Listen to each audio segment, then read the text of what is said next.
Now. On 105.9 FM and streaming worldwide on the WMAL app. O'Connor and Company.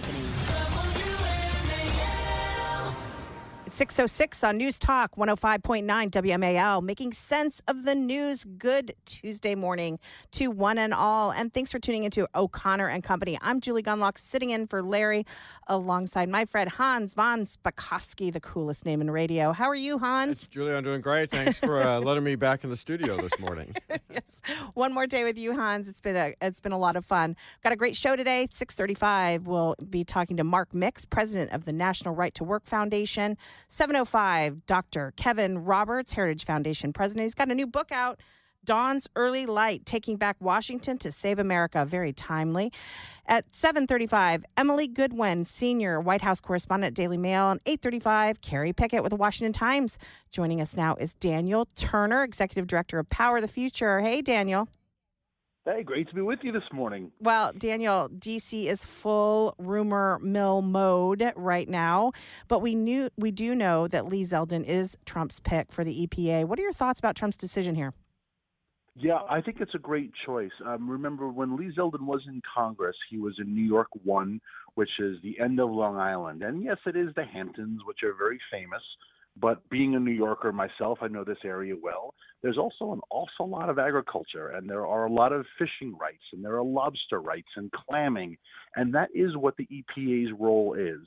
The EPA, I personally would like to see it dismantled and returned to the states, but maybe that will happen later on once Elon gets his task force. For now, though, the EPA's role is to get everyone to coexist. Yeah. And what we've seen in the Biden-Harris administration is an EPA that has used its power to punish industry it does not like. It's why we've had so many Supreme Court cases against the EPA, because they've overstepped their bounds. So I think Lee Zeldin will bring in a sense of harmony and discretion and return the EPA to its original cause. Yeah, the EPA over the years, and it's not just with the Biden-Harris administration, for many Democrat administrations, the EPA is seen as a barrier to growth, economic growth. But Lee Zeldin has said that he wants to change that for the EPA to help businesses and to deregulate, certainly still making sure that businesses operate in a way that's healthy and safe for the American environment. But he wants to deregulate some of these unnecessary regulations so that businesses can thrive. Isn't that correct? Absolutely. And you look at how it's been used under the Biden-Harris administration and also for 8 years under the Obama administration. I mean, let's go back to when President Obama was Senator Obama running for office. And the line that really launched my organization, Power the Future, that many years ago was when Barack Obama said, look, if you own a coal mine, I'm not going to make it illegal. I'm just going to tell you you're going to go bankrupt, right? So he basically said, I can't outlaw this. I don't have the votes in Congress, but I can use the big government apparatus to make it impossible for you to function. And that's what he's done. And that's what he did for 8 years. And that's what the Biden-Harris administration tried to do. Right now, there is an EPA statute in place that was put in there by Michael Regan, the current EPA administrator, which they admitted said, yeah, if this goes in place, basically all coal will become illegal in the United States. That's not how our government is supposed to work. And so if nothing else, Lee Zeldin will return to the fact that Congress has to make laws. The EPA just regulates and make sure no bad things are happening. The stupidity, by the way, Daniel, of that is, they're trying to get rid of all coal-powered power plants, which produce, I think, the most electricity of every different kind of power plant we have. At the very same time, they're trying to push people into electric cars. So it's like, yeah, where are we going to charge those cars up? But look, Lee, Daniel, you know that in Washington, saying often is personnel is policy, and the biggest problem Lee Zeldin is going to face is the fact that, all the people that EPA hires to bring into the career ranks. Where do they go? They go to the extremist environmental advocacy groups, Greenpeace, Sierra Club. That's where they hire from. And those people come in, they never make the transition to being government employees who represent the public. They just suddenly think, ooh, I'm still with the Sierra Club. I just now have the government power to do what I want. How is he going to deal with that problem? That's an enormous undertaking, no doubt, and that is part of why my organization, we have more than 40 lawsuits still against the Biden-Harris administration, particularly about John Kerry's secretive climate office that's now run by John Podesta, where exactly for that reason, John Kerry wouldn't tell us who his staffers were. He wouldn't tell us how he hired them. He wouldn't tell us their resumes, their salaries. And you're absolutely right, Hans. They did this because they don't want the American people to know who is actually calling the shots. And cleaning house is going to be a huge part of every single cabinet member's position once they get into office. We're talking to Daniel Turner, Executive Director of Power the Future. Daniel, you mentioned John Podesta. Let's listen to his reaction to the election of President Trump, cut 7. So I want to address tonight a topic that is on everyone's mind, the U.S. election. For those of us dedicated to climate action, last week's outcome in the United States is obviously bitterly disappointing. What's your reaction to that, Daniel? Well, he gave these remarks at COP29. And let's remind everybody, COP29, the 29th iteration of the United Nations Climate Conference. They're right now in Baku in Azerbaijan. This comes a year after 70,000 of them gathered in Dubai, which is a year after 70,000 of them gathered in Sharm el-Sheikh on the Red Sea in Egypt, which is a year after Joe Biden fell asleep in front of 70,000 of them in Scotland.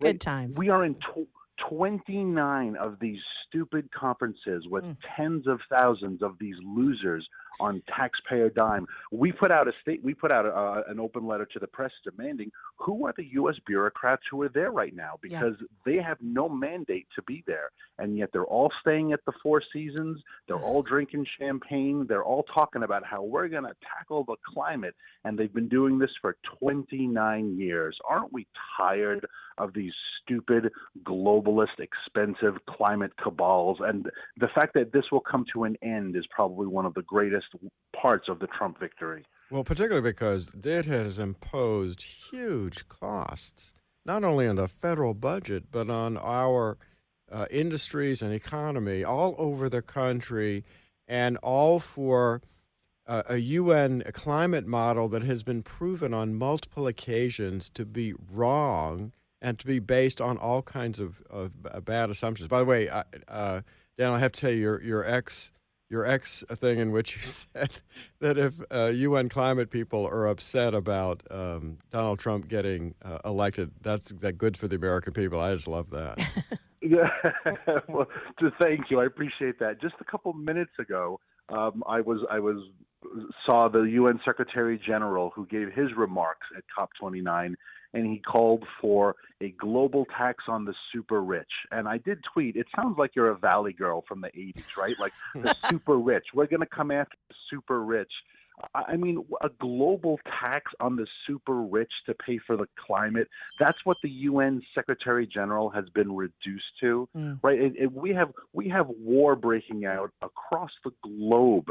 And here's the Secretary General saying we're gonna tax the super rich, guys. It's embarrassing. These people are genuinely embarrassing. Look, Daniel, thank you so much for joining us. Follow Daniel on X at Daniel Turner PTF.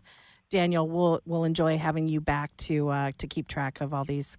Did you call it losers? Yes.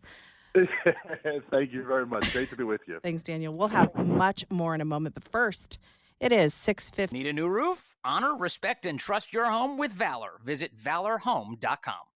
Hans, the claws are out, and I am so here for it. The news is that Melania Trump is snubbing Jill Biden. First Lady makes revealing first move by skipping traditional White House meetings. So apparently there's a tea that happens between the two, First Lady-elect, do we call her, and the sitting First Lady. And Melania is not attending that. And God bless her. I do not blame her after the things that have been said about her husband. Oh, I agree. I mean, comparing a American presidential candidate to Adolf Hitler, one of the worst genocidal mass murderers in history, was so outrageous, so so totally uncalled for that I wouldn't want my wife going to that either. Yeah, and we're going to talk to Emily Goodwin of the Daily Mail. She had this story, so we'll be talking to her at 7:35. But you're absolutely right. I mean, I actually think this really reflects well on Melania Trump. This is about loyalty. If anybody even gave my husband the stink eye, I would not have tea with them. But again, what this family has been through, I'm really glad to see this. So there, in addition to Melania Trump, sort of giving Jill the cold shoulder. Did you see them at the Veterans Day? Did you see the Bidens and Kamala Harris at the Veterans Day celebration? There was a scene where Jill Biden was sitting next to Kamala Harris, and let's just say, you could cut the tension with a knife. Oh yeah, it was. Well, look, it's pretty clear. Joe Biden was forced out of that race. He really wanted to run. It was clear that Democratic leaders went to him and said, if you don't pull yourself out, we'll force you out. So secretly in his heart, don't you think he's happy because he's saying, see, I told you so. You should have kept me on. Kamala Harris blew it. Yeah, I can't help but there's a couple of signs, on Election Day, Jill Biden going into the polling station in that bright red suit. She, I believe was so over this. But then it was weird. Yesterday there was a video of Biden on the beach, walking on the beach. Someone on X said Biden meets his greatest challenge, sand, because he honestly he was having trouble walking. Who wasn't having trouble walking was Jill Biden, and she didn't take his hand, she didn't take his arm, she didn't help him at all. So I got to say, I think Jill is having a moment here. She's done with this whole Washington scene. I believe that, and they've got a place to retire to in Delaware, where they've been spending most of their time anyway over the past 4 years. Sitting on the beach and sleeping. Well, again, we will talk to Emily Goodwin of the Daily Mail about this Melania Trump not going to tea with Jill Biden, the woman who called her husband a Nazi, and maybe some of the tension between the Harrises and the Bidens that is coming up. We'll talk more about all of those issues right now. It is almost 6:21 on WMAL. We have an update on the situation with FEMA. You all remember that story that FEMA did not help people who had Trump signs or who had supported Trump. This was the case of a text message being revealed, and now that FEMA employee has been fired. Reuters reports that that FEMA fired an employee who advised her survivor assistant team in Florida to not go to homes with yard signs supporting President-elect Donald Trump. FEMA said that this is a clear violation of FEMA's core values and principles.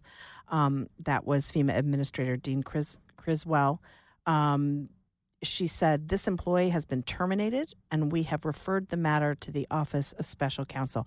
I'm glad to hear that. Hans, you made an interesting point earlier in the week when this story broke, and I think on Friday too, you were like, because I think they used this language saying she's been removed, and you were like, okay, wait a minute. Has she been fired or just shoved over to another office? Yeah, and now they've made it clear that now she's been fired. But look, this should not end the matter. That's because, right. as you know, she came out and said, well, I was just following orders. That's right. The classic the classic excuse. So an investigation needs to go on. It did a supervisor, did someone else higher up, did a political appointee within FEMA tell her to do this? Yes, this woman's name is Marnie Washington. Again, she's been fired, but you're right that she came out and she spoke to some reporter. I don't know the source, but she did say, like you said, she said, I was just following orders. And so it'll be interesting to see. I hope they FOIA. I hope they, I hope that the IG is making sure people are saving some emails and some texts. Right. Because and by saying that they've referred to the Office of Special Counsel, if people don't know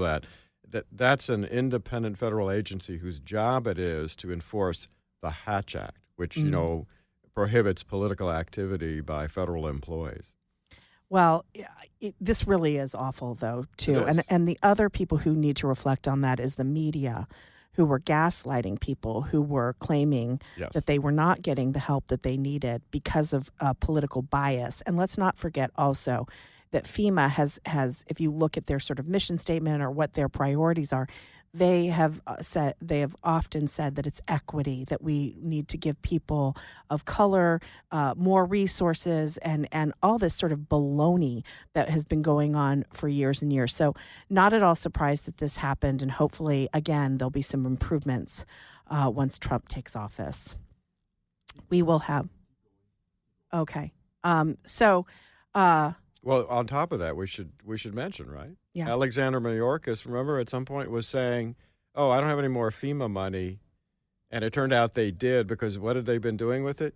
Using it for illegal aliens. Of course, that's right. We will have more on this and many other issues at 6:29. WMAL FM, Woodbridge, Washington, a Cumulus media station. Making sense of the news. News Talk 105.9. News now. Now. On 105.9 FM and streaming worldwide on the WMAL app. O'Connor and Company.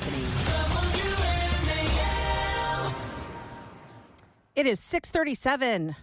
News Talk 105.9 WMAL. We are making sense of the news. Good Tuesday morning to one and all, and thanks for tuning into O'Connor and Company. I'm Julie Gunlock, sitting in for Larry O'Connor alongside Hans von Spakovsky. Hello, Hans. Hello, Julie. And I have to say, there's a lot of news out of Washington to make sense out of going on right now. We're trying to keep up. At 7:05, we'll talk to Dr. Kevin Roberts. You know Dr. Roberts. I've heard of him. Heritage Foundation president, and he has a new book, Dawn's Early Light, Taking Back Washington to Save America. What a timely new book. At 7:35, Emily Gooden, senior White House correspondent at Daily Mail. 8:35, Carrie Pickett of the Washington Times. Joining us now is Mark Mix, president, National Right to Work Foundation. Good morning, Mark. Good morning, Julie. Good morning, Hans. It's good to be with you. And there is lots of news, including news about workers trying to get out of unions. Yes, and we'll get to that. But before we do that, look, the rumor mill is going full steam ahead in Washington. We've seen a lot of Trump appointments so far, DHS, the UN. What are you hearing about Department of Labor?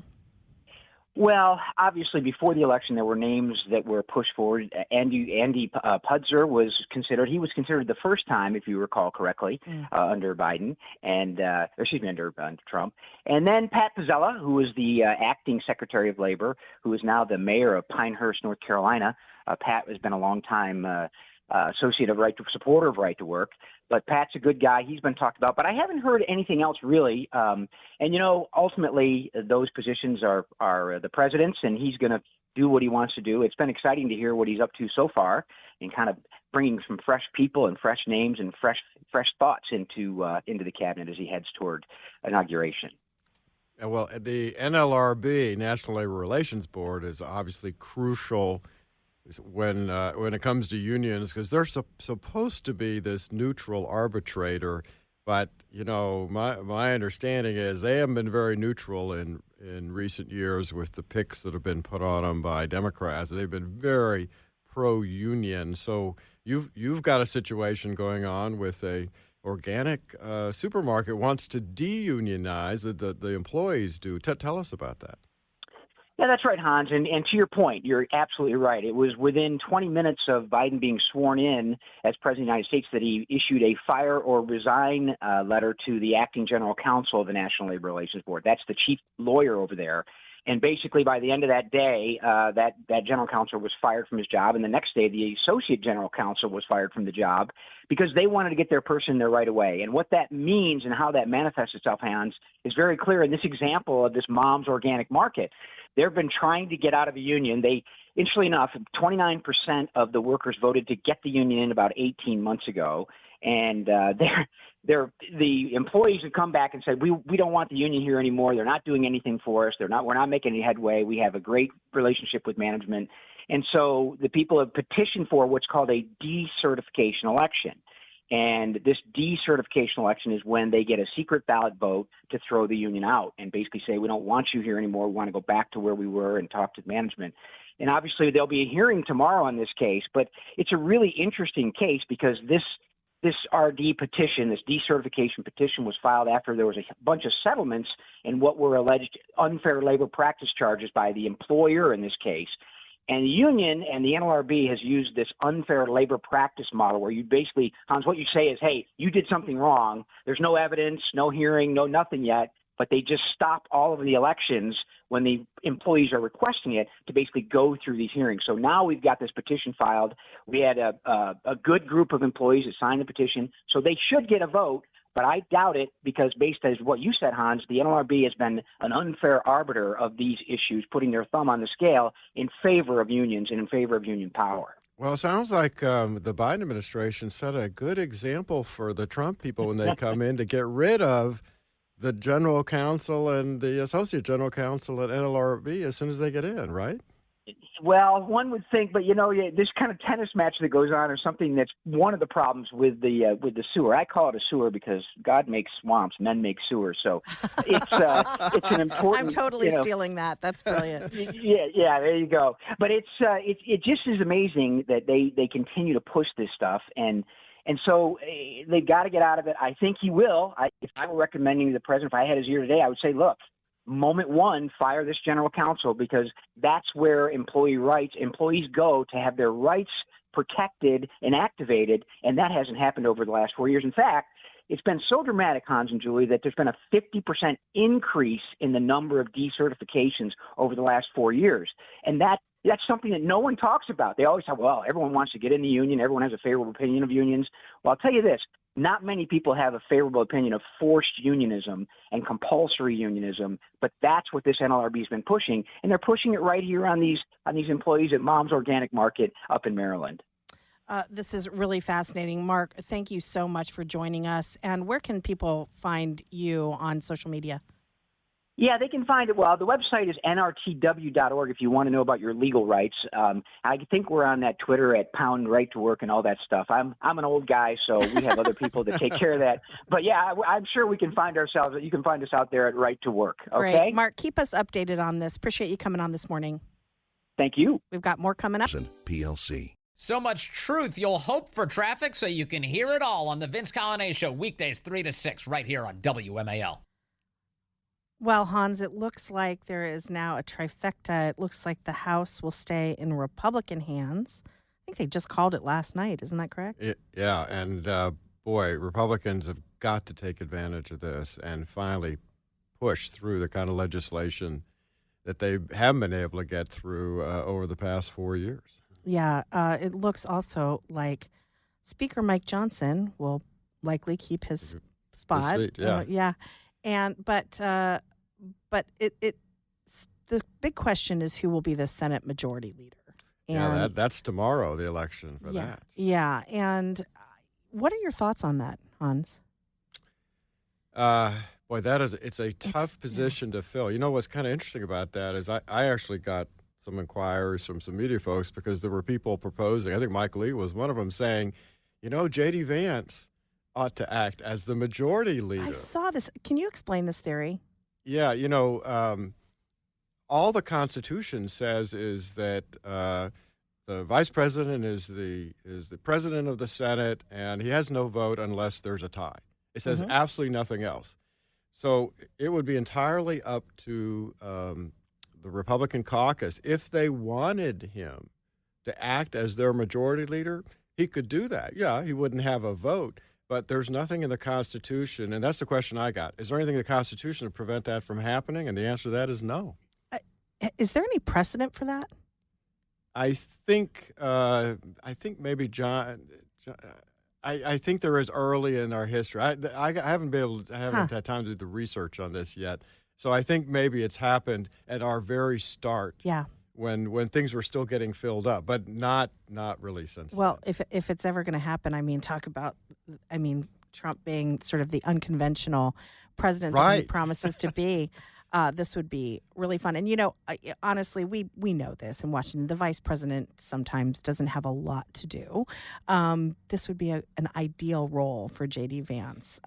It would, but, that all is dependent on a president. I mean, for example, if you go back to George W. Bush, he gave huge responsibilities to his He did. vice president, especially after 9/11. So it's really a vice president will have as many duties as a president allows or gives him to have. Yes, that is right. And J.D. Vance is such an asset. And the added benefit is it would make liberals' heads explode It all sure over would. the city. So that, that would be fun to watch as So well. if we could watch MSNBC melting down again, that alone would be worth it, right?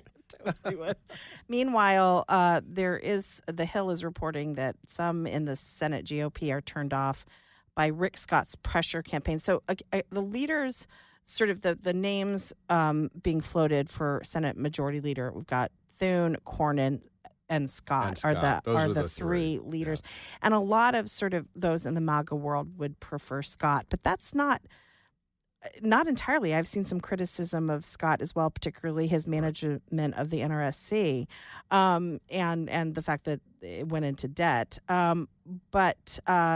And now they're reporting the Hill, the pressure campaign being waged by allies of Senator Rick Scott to boost his chances to become the next Republican leader is having a boomerang effect, as it is increasingly antagonized GOP senators and could doom his already dim odds at the race. Scott is running against Senate Republican Whip John Thune and Senator John Cornyn of Texas for the right to succeed Senate Republican leader Mitch McConnell. So this will be an interesting thing to watch. And again, you floated the idea of J.D. Vance. Got a little bit of information here.